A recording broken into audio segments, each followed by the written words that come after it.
Welcome to another episode of Heated Conversations. We have our second Division III program on today. Super excited. This coach is brand new to being a head coach at this program. We recently had her former head coach on the podcast who has transitioned into doing championship culture coaching. Well, she was under the previous head coach in Becky Bolio and is now at the helm at the University of Wisconsin-Stout in Wisconsin. Welcome, KJ, to the podcast. How are you? Thank you. I'm great. Good. KJ, so how has it been so far? How long has it been? Like a month and a half, 2 months? Yeah. I guess I probably knew because Becky shared with me that she was planning to resign and move into something different. So I probably knew like in the earlier part of August. And then, our first business was to tell the team and the staff. And then I was like pretty quickly, like within the week or two, named as the interim head coach. So they will do like the full search after this season. Is what we decided. So, and the 80s, that was kind of an 80s decision and just what was best for the program and what decisions had to be made right away and stuff. So, yeah, it's been a crazy wild ride, but I'm loving it. I think it's really fun. I don't know. There's never like a boring moment at work, which is, I don't think there really was before because I coach gymnastics and I work with college age athletes, but certainly not now. Yeah, no, that's good. So kind of talk about what emotions kind of went through when you first found out that she was resigning. And then when they named you the interim head coach, what emotions kind of rose up, and then finally being named the head coach, at least for the season, as you just mentioned, where they'll do the interview process next season. What were the emotions finding out that you're going to be the head coach of University of Wisconsin-Stout for this season? I guess I would like shock was really the first thing. I didn't see it coming. Becky's, she's like, if you know her, she's 100% kind of person and she goes all out for the things that she does. So she's either like in it or she's not in it. So just for her to say I'm stepping back was shocking. I didn't really see it coming. That being said, I've had my sights set on a head coaching position for, probably like 20 years now. And just knowing that I wanted to, first it was like, I want to coach gymnastics when I was younger. And then I realized all the places you can do it. And I got to know more about college gymnastics and just became like this super fan. And then as I kept coaching more and more, it got to like a more realistic place. Like, okay, I think I could be a volunteer assistant coach. And then I did that. And I was like, you know what? I also think I could be an assistant.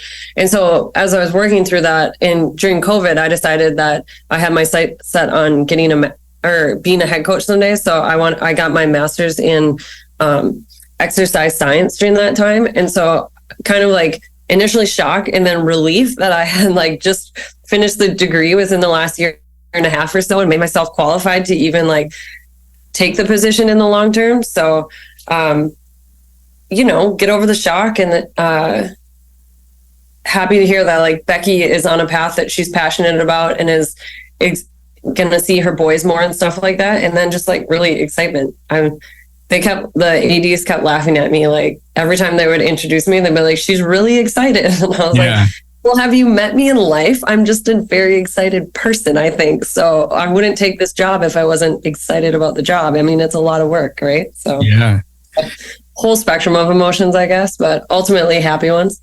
No, that's good. And what was your position specifically prior to this transition happening? Like what was your job for the gymnastics team? And also did you have... Sorry, go ahead. No, go ahead. It was just assistant coach and then recruiting coordinator. And then we just have being a D3 program, a much smaller like well of resources and staff members to work around or to work with us. And so probably just like everything that assistant coach, like a staff of assistant coaches would do somewhat falls to me. And then you just do what you can do as one human. And then we use a lot of like student assistants and stuff like that for different, more specific tasks in the office. Yeah. And did your coaching role change in regards to what events? And you may or may not know that yet, but as you're kind of navigating through that and putting together your staff and stuff like that. Have you made a transition, and what were you coaching prior to the transition? And then what do you plan on with what you know to coach this season? I was coaching on bars, vault, and then on floor, I do like most of the spotting on floor. And then also that comes with coaching because you're just there and you're catching and stuff like that. But, and then I didn't do a ton of beam coaching. I'm now coaching everything as we're transitioning into getting a new assistant coach and that in. And we've had some alumni stop by. I've invited them in to do like a guest coach day where they get to like make the assignment and they watch beam or vault or whatever. Yeah. And then our volunteer coach has been coaching a lot of beam, and then she's helping out a lot with like floor, getting floor music sorted and floor choreography and stuff. But as far as like the transition, I wasn't the lead beam coach before, so I wasn't making the assignments, but Becky always took input on any event that I had ideas on. So it wasn't like I was not thinking about beam. It just wasn't really my end responsibility. But if I had a beam idea, I would go or say it. And we would do like switch days where I went and coached beam and she went to bars. So yeah, all 4 events. I don't really have a specialty event. I think my heart is probably with bars the most. Yeah. My favorite event to coach and my favorite event to watch. But some days you just have enough of bars. You're like, I'm going to go coach beam today. I just need this difference. Yeah. No, I hear that. Now talk about your 20-year journey into wanting to become a head coach. Where were you during those times? Were you always in college gymnastics? Were you a volunteer? And you mentioned volunteer and assistants. What other universities or colleges were you a part of? I've only ever been part of this college, but I'll go way back. So I started gymnastics pretty late. So as a 9-year-old, I wasn't really good, but I was like in love with it right away. And then by the time I was 10, I had already decided that I really wanted to be a coach. So like when you go to school and dress up what you want to be when you're older, I was always like, gymnastics coach. Like I'm writing speeches about it. I got my track jackets, all that kind of stuff. So from a very young age, I was like, I cannot do the sport very well, but I do love it. So it started there. I went through high school gymnastics and they kind of, my coaches in high school sort of showed me like, I don't know, like that was their passion and they showed it and they let it out. And it wasn't like in my family, sometimes it was a more like, what's your real job? Sports are just like the side thing that you do for fun growing up, you know? And so when I saw what my high school coaches, Joel and Colleen, were doing and how they were living, I was like, oh, I didn't realize that was an option just because that's not how my family works. So they really showed me that you could chase that a little more. So I coached through with them, like, before I even graduated, I was coaching youth gymnasts with them. I coached through my college years with them on their high school and their youth staff, doing a lot of beam coaching at that time. And then for the younger athletes, every event coaching. I finished my degree. I have a degree in cell and molecular biology. And so I finished that and it was like 2008 and there was no jobs available. So I worked for a little bit with special needs adults who had just graduated from high school, working like with their transition. Yeah. And I thought like, this is cool. And I like helping people. And then from there, I got my first like full-time. It was almost full-time, but it was my only big job at the time, I guess, coaching and running the competitive program in Northfield, Minnesota. Okay. They compete in the Midwest Amateur Gymnastics Association, and it's all based on the high school league rule book. So they're kind of like building up a high school program there. So I did that for about a year and a half or 2 years. And then I started moving all over with my husband, my partner at the time. Well, I guess we were married at the time. He got a Fulbright fellowship in Norway. So we moved to Norway for like 10 months and I did coach there, spoke Norwegian, all the craziest stuff. Like kids would get me to say bad words in Norwegian because I didn't know it well enough. So I was like, it was really fun though. It was just a lot of stuff. And then from there what was next? I'm just like coaching the whole time, right? And every time you go into a new club, I'm like you walk in and you say like, hey, I coach and I have competitive gymnastics coaching experience. And they're like, okay, we have a lot of rec coaching spots available. I'm like, okay, what nights, what time, when do you want me to be here? Yeah. So every time I'm like starting at the bottom and they're like, hey, I think you can maybe take over pre-team. And I'm like, cool, what nights is pre-team, And so every time you just start over. So that happened in Norway. And then we came back. He finished his PhD. He's a PhD in mechanical engineering. And then we moved to Denver area, where he got a job at the National Renewable Energy Lab. So he was doing that, and I was working at Tigar out there. And same thing, like I came in and started rec and pre-team, and then worked my way up to be in charge of their compulsory program and stuff. Then we moved to Australia from there. So then I coached for 2.5 years in Australia. Exact same story, like come in, coach their level 1s and 2s, and then I'm like, the women's team program lead. So after 2.5 years there, and then when we came back to the United States, we wanted to just get a bit closer to our families. We had 2 kids by that time. And so we were like, okay, it's time to like be a bit closer. And he got a job at UW-Stout. And I was like, cool, they have a gymnastics team. So then I walked in and to the office and asked if they had any like jobs on their youth team. And they're like, we really don't. I was like, okay, well, here's my number. Let me know if any hours open up. So then a week later, they're like, do you want to be in charge of our team? I was like, okay. So I did that. And then during that year, I can't remember if it was the first or second year here running the youth program. Then I also did volunteering. I was like a volunteer coach with Becky and Seth at the time. And then when Seth left, I was hired on as the assistant. So it was like a pretty long gymnastics journey, but a really short time in college gymnastics at least. So yeah, no, that's a lot of traveling and a lot of experience and a lot of fun adventures and cultures to probably learn about. It's really cool to coach gymnastics. Like it's the constant and all those things is like the coaching gymnastics and how every country is so different. Every set of rules though is really similar in a lot of ways. So you just start learning about all that and how every country like approaches youth athletics, and I think it's interesting. Yeah, no, and I feel like gymnastics is one of those sports you can pretty much go anywhere across in the world and you can work at it, right? Where sometimes like football, it's mostly an American thing, right? There's other sports too, but I feel like gymnastics is one of the ones that is really international, and it's growing, I feel like, in the world a lot more. And with, the Olympics coming up and stuff like that, you're going to be able to see a lot more countries that are represented because, in the past, we've seen a handful of countries that have been pretty dominant in the sport. And so those are the ones that really think about, the teams like the U.S., Russia,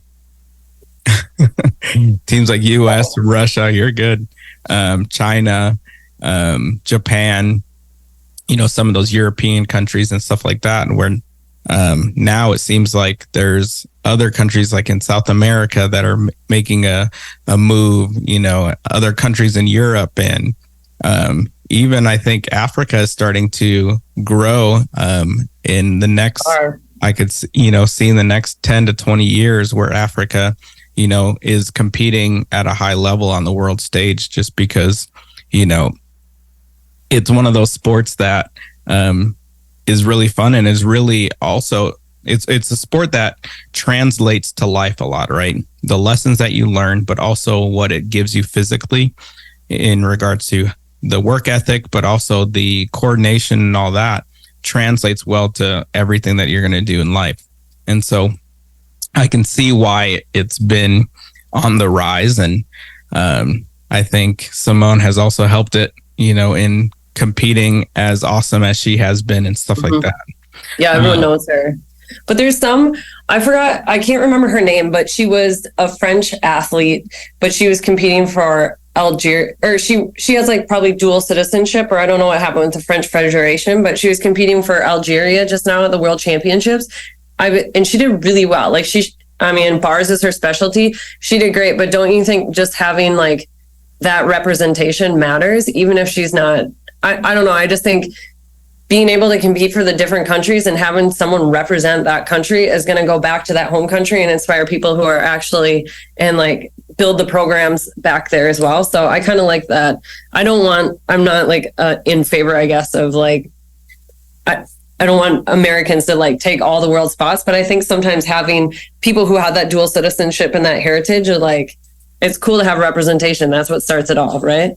Yeah, but I think it's also helped a lot of athletes here in the U.S. because it's given opportunities for especially in college, right? Even I see this in club gymnastics here in Texas. It gets so many people an opportunity to represent their country where they never would have, right? Yes. And I think the pride that comes with it and how you said the exposure that it comes, it brings to that country, I think is huge. There's so many collegiate athletes who are able to either, relive some of their, not really club, but their elite careers while still in college and go compete at world championships. And hopefully, we'll see next year compete for Olympic spots for different countries and stuff like that. I think that's really, really cool. And there's, club athletes who are now, training in the U.S. who might be born in the U.S. but have parents from a different country and have kind of that same dual citizenship that are able to go and represent another country. And and I think, that's something you can never take away from someone to, say that, hey, I went and competed at a world championship, or hey, I went and competed in the Olympics. And just being able to have that be part of your resume and part of your story. And also you can go speak to other athletes because, where before, especially if you're trying to make the Olympics, if you're in the US, you're trying to make the Olympic team for the US and it's very, very difficult. And with the in the last few Olympics, with the change of numbers of athletes that they allotted to be on a team, it's very difficult to make it on the team, right? Yeah, but some of these countries don't have really any competition in regards to other, federations or other clubs and stuff within their country that they can go and represent. And now it intrigues people. And even, American coaches who are going overseas like you have and are part of some of those countries and to build it, just like I think a lot of those, Russians and Bulgarians and Chinese did for the US coming here. Yeah.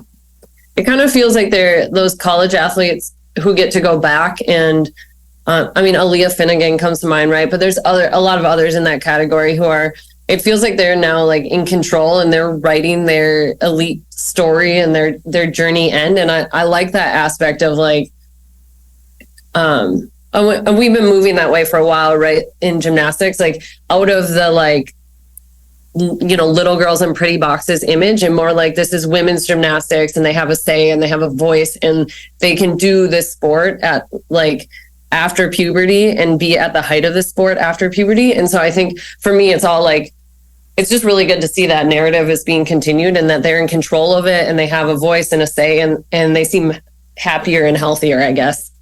Doing it that way. And like you said, it's so hard to make those like, 5 Olympic spots this cycle now for the US, a country as big as it is with as big of a gymnastics program it is. It seems crazy that we just 5 athletes every 4 years. So it shouldn't be like, I didn't make the Olympics for the US. So my, elite journey or my dreams are dashed. I like that they have other ways to have that forever. Yeah, and having a lot of, your universities that have those athletes that are doing that, I think is huge. And, thinking about some of those other countries like Florida, having athletes on their team that are competing and being able to go and be a part of that and being their coaches and, going to the world championships and stuff like that with them. I think that's huge. And I think it's great for college because it also allows some people, because it used to really be, I feel like until more recently, it's like either you do really well in elite and you kind of stay in that world, or you go and do college gymnastics, right? Where in the past few years, it seems like there's a lot of people who have done well in elite go into college, right? We hadn't seen as many people go from college back into elite, and seeing that now, I think is huge. And it gives opportunities for those who say, hey, I don't want to give up my chances of doing, elite in regard to competing on a world stage or Olympic stage and stuff like that. It gives hope, and also it allows other people to know, hey, where are some of these places that I may have some of these opportunities, and I think it also is going to bring more eyes to college gymnastics, just because you're going and competing in front of the world rather than, we're just competing nationally and, having national views. There's now eyes on the college from the world. And I think it'll also bring some more international, athletes from different countries to the US for college at a higher rate than what has been in the past, which I think will be good and show the diversity of the sport and diversity of what other countries offer, For sure. Yeah.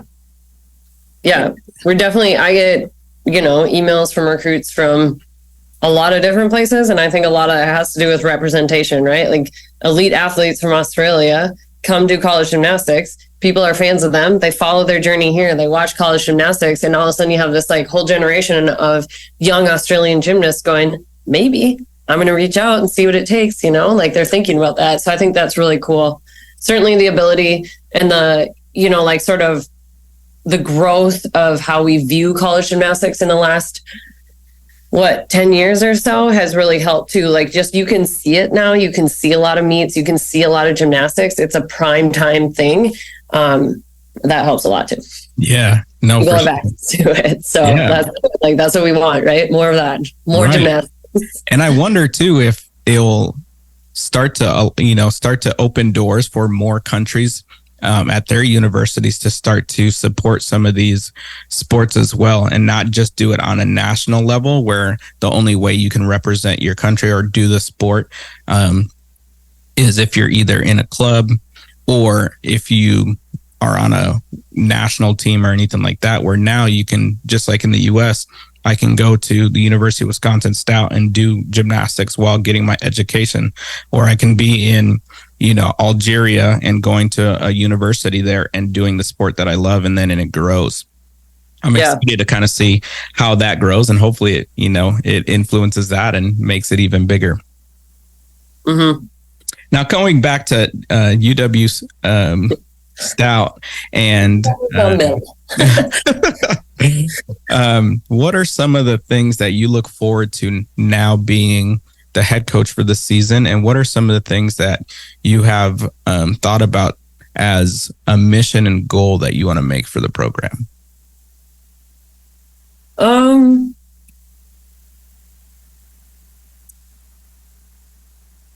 Okay. As previously mentioned, I'm a very excited person. So I guess I look forward to tons of season, like every day getting to go into practice, like, okay, all my stuff's done. It's 2:30. Like the gymnasts are arriving, the spotters here, like, woohoo, that's the best part of the day. So I think just on a really micro scale, every day going into coach is fun, right? Like I get to watch really great gymnastics all the time. Team wise and goal wise, I think, you just talked to Becky. And so her passion has been the culture and that like she's really brought that into the gym a lot. And I think for me and for this team, we got to find what drives us and what all our culture is going to be and how we're going to approach that conversation, because it's obviously important. But I think trying to do trying to do what Becky did or exactly how she was is just kind of like a second rate version of her. It's always going to be. So we need to lean into the things that are important to us.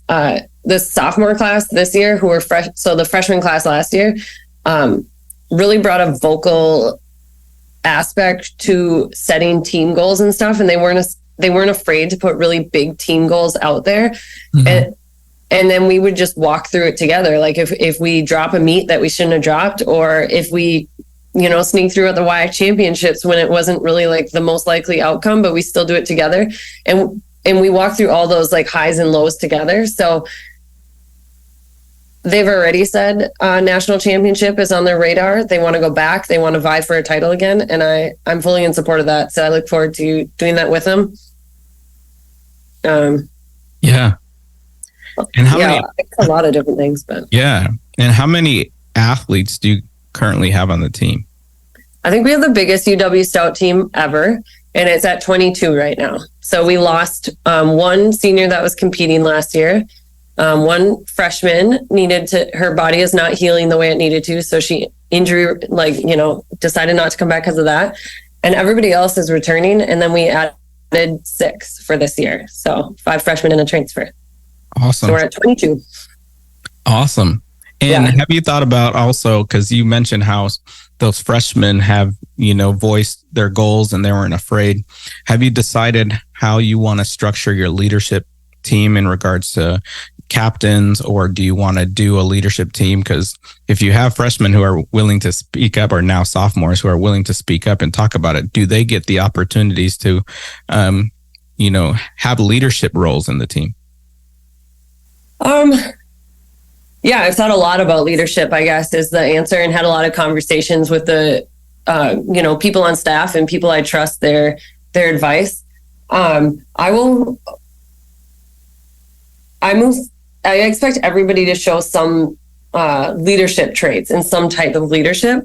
And we just actually yesterday or Wednesday, so 2 days ago, we do like a little leadership questionnaire, and it's kind of designed in a way that makes them think about how they can contribute and what are the things that you do that make you a leader, because I think, and then it also is, I guess, designed that it gives them an idea of what I view and what I value in a leader, and so it's just stuff like, who are your 3 most dedicated athletes on the team? Who are your 3 hardest workers? Who are your 3 most likely to help when they realize a teammate's struggling? Who are the 3 most positive vocal leaders, And so it kind of, right now we're sort of setting the scene in that way for, here are all the ways in which leadership can happen, or here are like some example. And the next step is, where do you fit in? Where are your strengths? Like, what can you bring to the team? And where can you improve on that? Because I think taking the shy, quiet introvert and trying to make them the most vocal leader is setting them up. You're setting the team up to fail, and you're setting them up to feel like a failure. But if they're the hardest worker on the team, that is a form of leadership. If they're the most reliable, that is a form of leadership. So to get back to the original question, everyone on the team is expected to lead in the ways in which they are capable of. And the expectation is that you improve. So now we're taking like a baseline.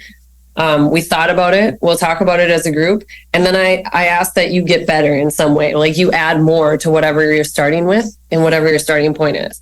Yeah. And then in terms of organizing, like, we're getting on the bus, or we're sorting into cars to get to this place, or those kind of like very practical leadership, I pretty much always go to seniors. And if there's very few seniors, I rely on juniors.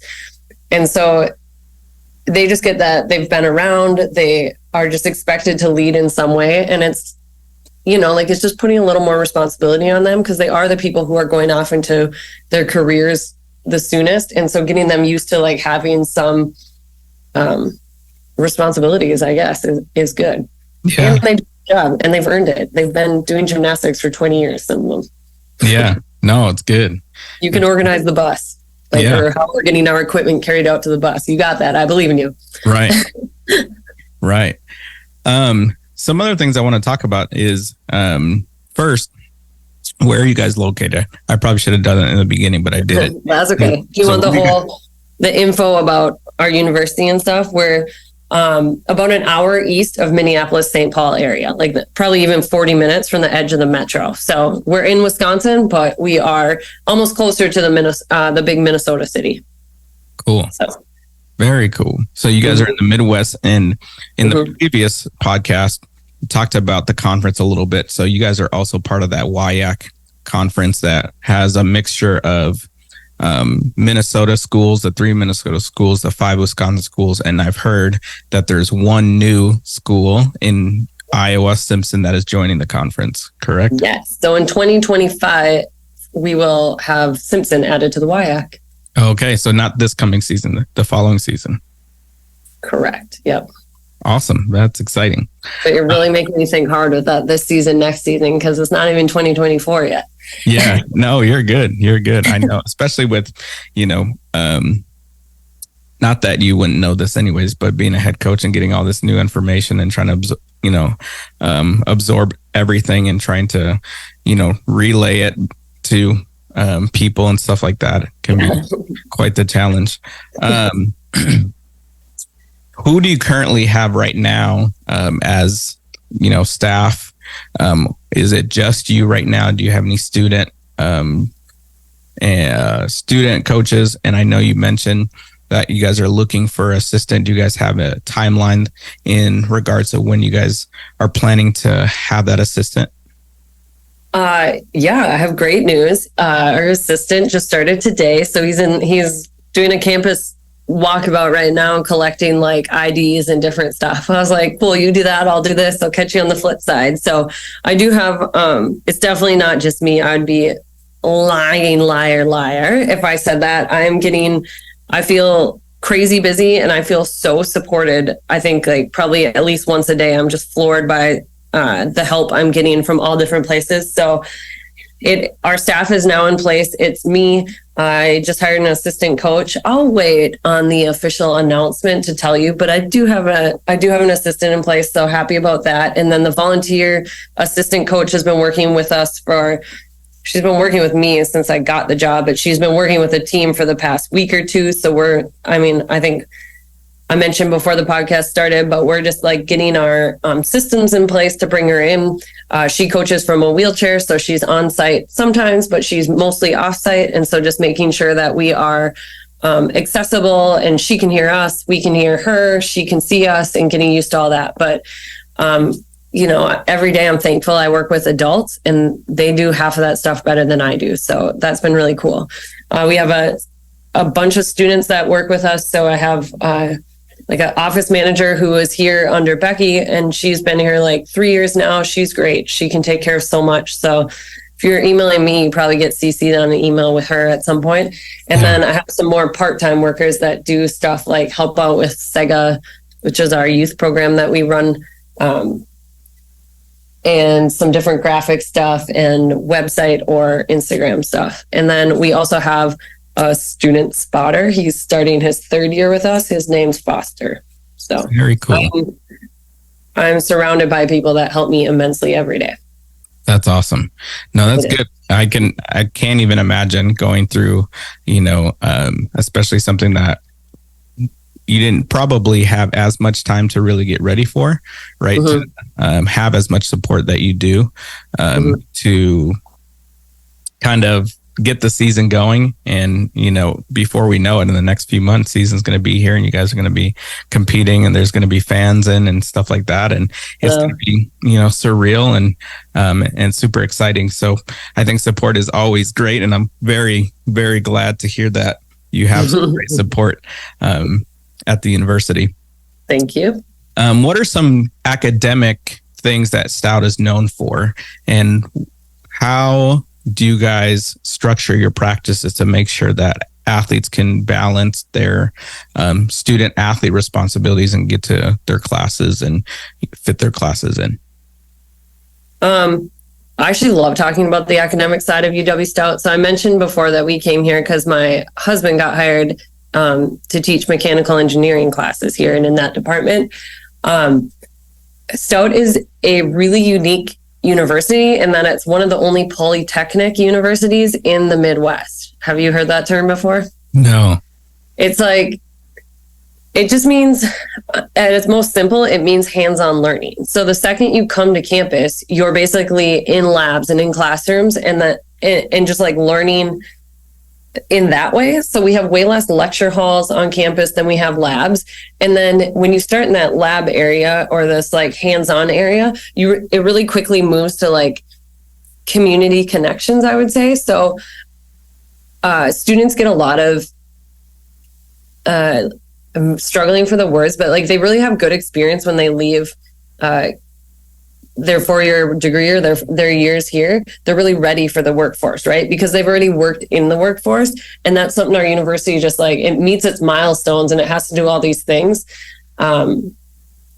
to like be classified as polytechnic. And it makes it a cool experience for our athletes and all of our students, really. I think it's harder. It's really easy to see how like a mechanical engineering degree can be hands-on and polytechnic applied, you know, because they're going in, they use the equipment, and then they do their internships. And then people love to hire UW Stout students in the area because they know that they've already worked on like all these different equipment. And another thing like that with the engineering programs and those similar to that in that area, like they all learn how to weld. They learn how to use I can't even remember what it's called, like the metalworking and casting. So not that you're probably going to get an engineering degree and go weld, but if you're designing things for someone that has to weld, it does help that you've like sat there and done all the like little TIG welding things on your own. So there's like it's a cool aspect for that. And then for the more business side of it, they do stuff like they run campus businesses. They run businesses like within the town and just communications and stuff. So their lab is like not your typical lab with machines and stuff like that, but they still have like that hands-on learning aspect to it. So I think that's a really cool part of Stout. And then academically for our team, we're D3. So they're here for like love of the sport. They're really competitive, and their academics always comes first, really. So we have a pretty set practice schedule that we try to keep from semester to semester. And then we ask that the athletes do everything in their power to have their classes done before that, or I guess a few later labs and stuff could be after the practice as well. It's usually the classes, if they know, like I'm going to have this conflict and it's going to really affect 1 day a week, my practice time, they'll take it in the fall if they can. But the older they get in their degree, the more they're likely to be conflicts, but also the better they are at just coming in a little bit late, doing their warm up and getting their assignment done. So it all just works out. I don't know if there's anything like really special that we do to structure it. Not really. Just have assignments written down, be clear, and the expectation is if you miss it because of class, then you get it done. Yeah. And what's your normal practice times? 2:45 to 5:45. Monday through Friday? Monday through Friday. On Wednesdays, we do stuff like choreography, or I want to start some like little mini nutrition talks. We'll do like routine checklists, kind of just academic check-ins, all the kind of the things that are hard to get to on the other days of the week when we're doing all the gymnastics. So, and then on Sundays, we do recovery cardio together as a team and therapy. Very cool. Mm-hmm. Now to kind of wrap it up, what are some of the things that, you know, you want to leave with the viewers and the listeners about Stout? What should they know about Stout? And what should they look forward to this season in the gymnastics program?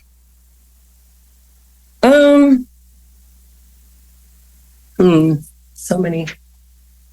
I hope that it shows we're just a very like human first program, right? And so we're looking at the academic side of it, the athletic side of it, but all of those things are like human first. Like, what are your emotional, mental, physical needs? Let's take care of all of that, and then we'll get the rest of the stuff comes with that. So that's just one of our like, as a coaching staff, we're just very strong on in the hiring process and who I wanted to bring onto the team. That was really important to me. So I guess that's who we are. What should you look forward to? Everything, really. I think bars has been our lowest scoring event the last couple of years. It really, like during COVID, that year that ended short because of COVID, we graduated like the entire, I think the whole competitive lineup. It might have been and the two alternates. So like literally the top 7 or 8 bar workers graduated and were done in that year. So that was a big dip for the team wise. And then we've been building back up. So I think looking for that continued building on our bar lineup. I think the same on vault. We made progress last year with adding difficulty in our vault lineup.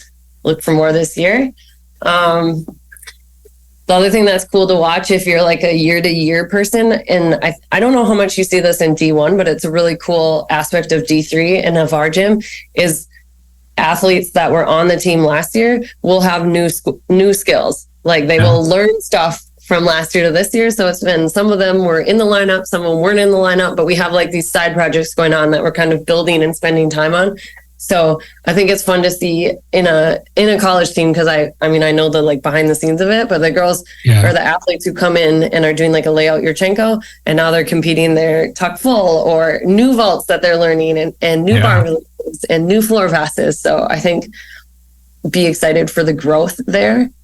And then in general, I would say if your listeners haven't been paying attention to D3 college gymnastics, they need to start, because there's some really high level gymnastics being done there. We're certainly in the mix, but look at your past 2 years champions, Oshkosh, lacrosse, Whitewater, all those teams are doing some really Brockport. There's like teams out east. I'm just not as familiar with them because we see the ones here, but I think just the viewing experience of D3 gymnastics is improving a lot. And I think the level of D3 gymnastics has increased a ton in the past few years. So people should check back in if they haven't, and like if they haven't in a while. It's exciting to watch, but love it.